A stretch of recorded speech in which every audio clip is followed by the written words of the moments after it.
I'm going to tell a little story of, how I used to be a coconut-headed wife. Oh my goodness. Hi everyone. Good afternoon, good evening, good morning, depending on where you're watching me from. And I hope you're doing great. I hope you're doing well. So today I'm bringing you guys yet another very interesting video. So I posted a video on my other channel talking about the things I wish I knew before I got married or before I enter into marriage. And a lot of you guys seem to like that video a lot. Although I later re-uploaded the video on this particular channel, which is my main channel, because I felt like I wanted that video to be on this channel. And so I had to, re-upload it here. And even some of you that watched it from that video came back here and also left your comments again, which shows that you truly enjoyed that video. I got some lovely comments. However, I also got this one comment. The person was saying, or rather she was asking if I was a marriage counselor. Have I been married for up to 25 years? Then if yes, I can tell him or her about marriage. And I replied to the person. I was like, I don't need to be married for up to, 25 years or whatever year the person left there before I can share some of the things I wish I knew before I enter into marriage. Okay, yeah, but that aside, a lot of you enjoyed that video. Even as I re-uploaded it here, a lot of you still enjoyed it, both the ones that have watched it before that came back to watch it again, and the ones that haven't seen the video before. You guys left your sweet comments. I was reading and I was smiling, and I also got comments like, please bring more. And I'm like, wow, video I made casually, like I didn't plan that video, and you guys are requesting for more. So here we go, and I hope you enjoy this particular video just as much as you did with the previous one. Okay, and by the way, if you haven't seen that video yet, please scroll down, go to my YouTube page, go to video section, and then search for it, or I'll leave the link in the comment section of this one. Yes, so go down to the comment section. I'm going to be leaving the link there so you can go and watch it. All right, so today's topic, we are going to be discussing about submission. And yes, I know a lot of us already know what submission is all about, especially submission in marriage. Before you got married, or if you are yet to get married, I'm sure you must have heard it either from your mom, your dad, your siblings, your friends, your pastor, your woman leader. You've heard it from somewhere or from someone. So it's not new, but we are still going to be talking about it. I'm going to, share some points, my view of it. Okay, so before that, I want to read this particular passage of the Bible in Colossians chapter 3 verse 18. It says, wives, submit yourselves unto your own husbands as it is fit in the Lord. So this, you can tell, obviously this place is self-explanatory. There are so many ways we can submit. There are some passage of the Bible that says younger ones should submit to their elderly ones, servants submitting to their masters, submitting to God in general, submitting to the people in authorities. Okay, but today we are going to be talking particularly about wives submitting to their husbands. So I'm going to tell a little story of, how I used to be a coconut-headed wife. Oh my goodness, a coconut-headed wife. I'm a very sweet, loving person. I am so respectful. I'm so obedient. But you guys, I don't know what came over me then when we were just getting to know each other. I mean, my husband and myself. After we got married, those early stages of marriage, you guys are just getting to know each other. You keep quarreling, arguing over every little thing. Like, it's so annoying. So one of the the main one that I was like, no, I'm never going to do this particular one was we got married, and then I was asking God to please bless me. I need a companion, somebody to keep me company when my husband finally travels, because he came back for our wedding, our white wedding, and then he had only 1 month to spend in Nigeria before he travels back to Italy to resume work. So I was just praying and asking God to please bless me with the fruits of the womb so that I wouldn't have to miss my husband that much, you know. And God did it for me. Like, I am one of the luckiest bride on earth, if I must say so myself. So after our stay, our honeymoon stay in Lagos, hubby traveled from Lagos, and then I had to travel back down to East to be with my mom. So, but before I went back down, my hubby was like, I would like you to go and stay with my parents in the village. And I was like, are you talking to me? Hello, sir. In my mind, I wasn't just saying it in front of him, obviously. So just at the mention of that, I became so irritated. Like, I don't want to go back to the village. Had it been that we are staying somewhere else in the township, Lagos, Abuja, Onitsha, somewhere else but village, I would have accepted easily without having to, you know, argue with my husband. So when he said that, we started debating on that. We argued on that. I dragged him. He was like, Everly, you have to go back to my parents to stay with them while I go back to Italy to process your documents so that you can come to join me. He was just using that come to join me to, you know, hold me down, to make me feel better. But I liked that part where he said, so I can go back to process your documents to come and join me. But I didn't like the part of going to the village to stay with his parents. So, okay, first of all, I needed to go to my mom, like my mom's house. Even if I'm to go to the village, I still have to go to my mom's place to get all my properties before traveling back down to the village. So eventually, hubby left for Italy, and then from Lagos, I went back to East to my mom's place. I stayed for some days, and while I was still there, I started feeling some type of way, and then I went to our kind of like a family doctor, not really, but she's the one that we usually go to, family nurse or midwife, yeah, so to say. She's the one that we usually run to whenever we are sick or whenever I'm having my menstrual pains, because I used to have a severe pain during those days if I'm seeing my periods. So I used to run to her. She will give me something to, you know, calm me down.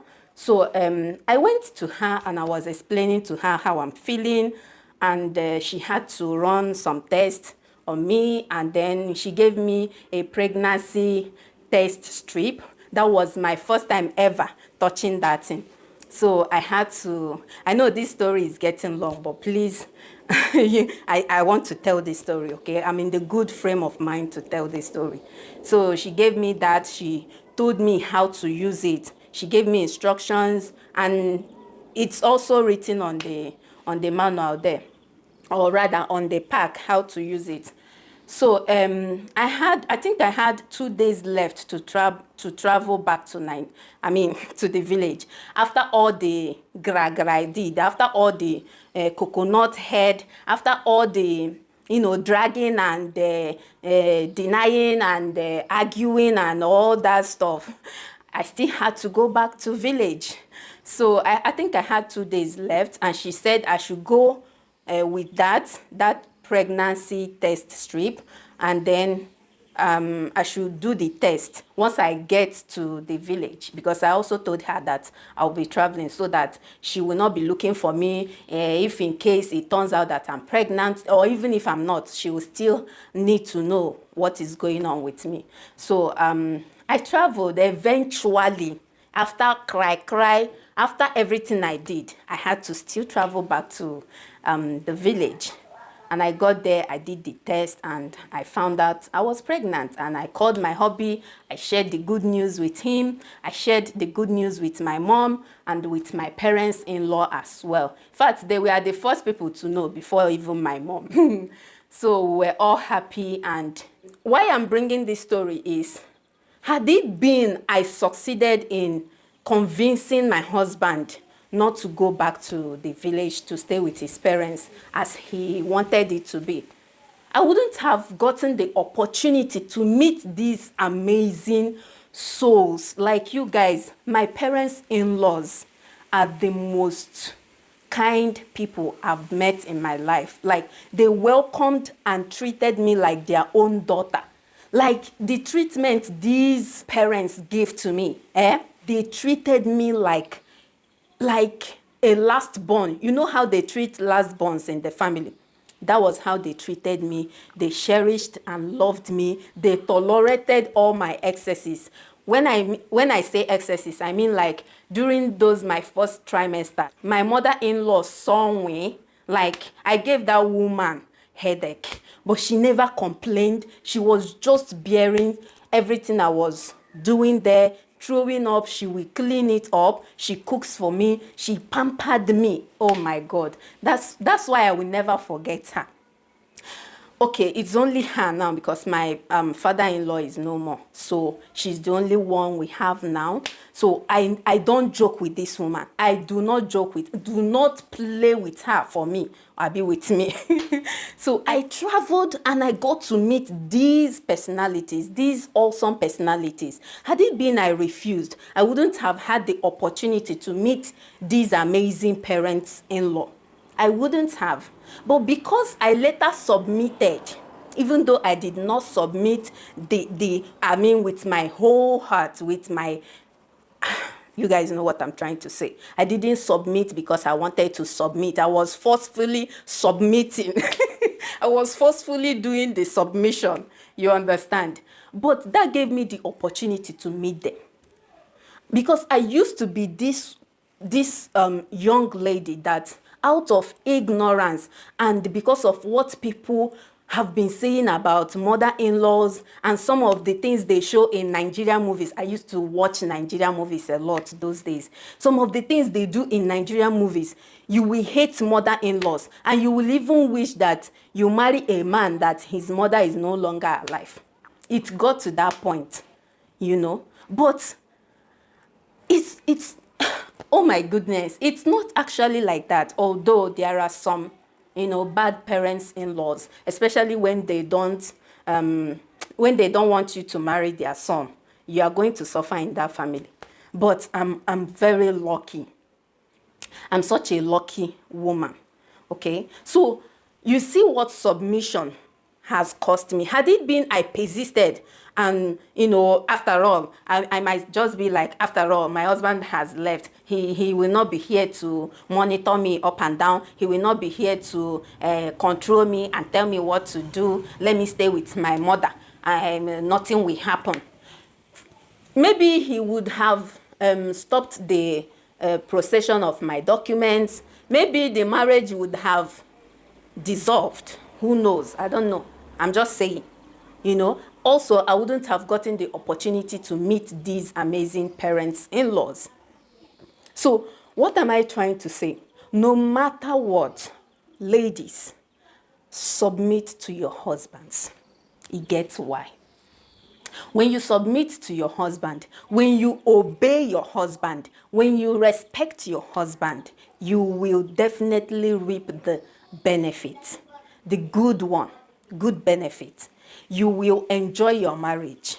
Your husband will love you without comma, just as Christ loves the church.